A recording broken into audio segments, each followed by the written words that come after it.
mamela ngamanzi la ne. This is you and this is the fish oil.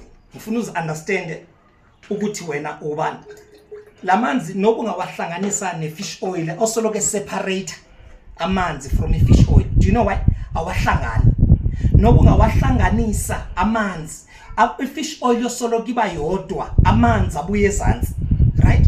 Now uyabona i-fish oil iphezulu amanzi asezantsi. U-add i-fish oil because uthi singabantu ngithi kufuneka sihlale sizimixa nabantu. Uhlanganise ngabantu ngifuna bangithande labantu ngifuna bangi-understand labantu ngifuna babone igift yami labantu. At the end of the day when all is done and dusted i-oil yakho kufuneka izihlukanise nabantu. Ifune oil kunabantu abazokumisunderstanda noba sowuphume konke. Ifune oil labantu yazama uhleka nabo yazama uthi but i-oil yakho ayivumi ukuthi uhlale nabo.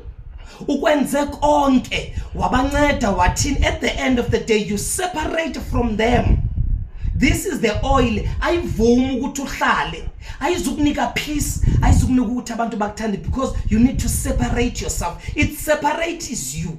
Iyo ekuhlulayo phakathi kwabantu. Akunanto yenzile umuntu asekhaya wrong, akunanto yenzile phakathi kwabantu, but at the end of the day i-oil funeke yahluke emanzini. And as long as une oil uhlala uzoxoxa amacala ongawenzanga uzophendula izinto ongazazi because i-oil yakho ayikuvumi ukuthi uzihlanganise nabantu. Sanibonani.